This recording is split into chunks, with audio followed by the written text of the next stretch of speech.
the biggest airlines in the United States. Hey, have you seen the YAG 10K in the kill feed at all? No, but I haven't been paying too much attention.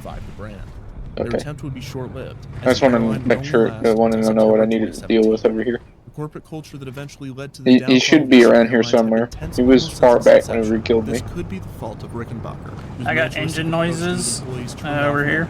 And would prompt the first of many strikes in the airline.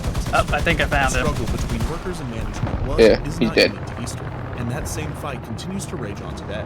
I However, still hear the engine absolute noises though, transparency so on there's both more sides than of the just him over here. provide a fascinating look at the inner workings of a corporate conflict that a more reserved company like Disney would never allow.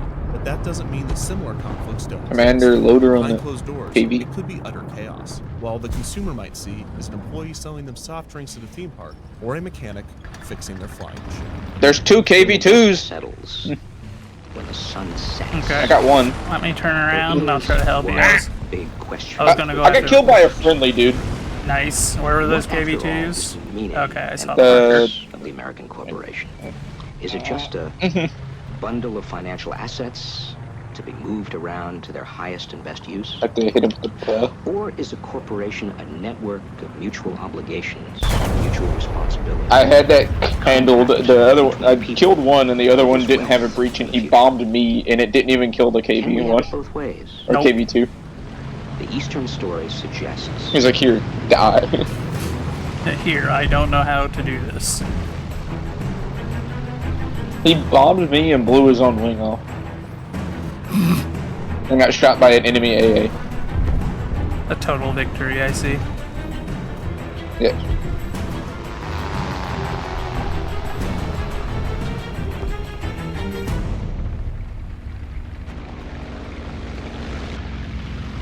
Would be the British player Yeah, that checks out. sabotaging all the Americans at every turn. Yeah, probably the same one that ran into me like an idiot. I'm pretty sure it was.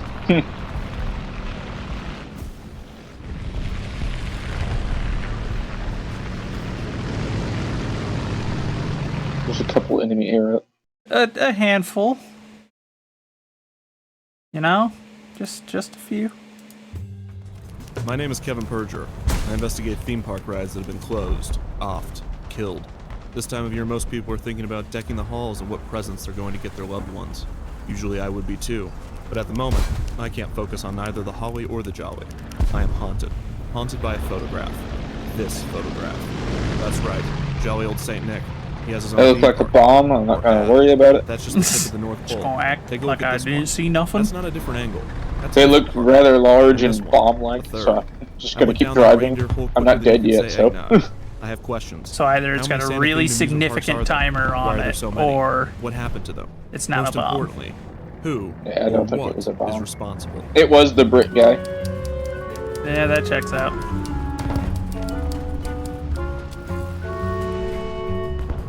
I'm scoring a couple of hits at that artillery barrage. Hostile team is capturing C. Son of a gun. Dang it. I just left from over there too.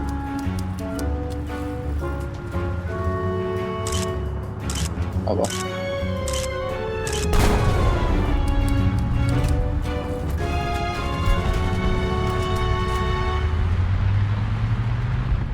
Exhibit A. Santa Claus is coming to town. In 1849, a small community was developed in rural Indiana. It wouldn't be until the early 1850s that the townspeople would organize an official township by means of a fund. I couldn't hit him. He was too short. Santa Fe, which the United States Postal Service rejected. The more recognized Santa Fe had been taken. He's the same height as a rail car, and I couldn't get a shot on him. Territory. But the reason for the Postal Service rejection was actually because there already was a Santa Fe, Indiana, just north of Indianapolis. The veto meant that the townspeople would have to rename their community. The town formerly known as Santa Fe, Indiana, would eventually decide on the name Santa Claus, Indiana. The legend told throughout the town was that the debate was settled on Christmas Eve, when the townspeople gathered in the church, and a gust of wind blew the front doors open, exposing the sound of sleigh bells in the distance. The children in the church, hearing the sounds, all ran to the door exclaiming, "It's Santa Claus!" And the name stuck. The story is apparently entirely made up, and the most likely reason is that someone said it as a joke in a meeting and no one could come up with anything else.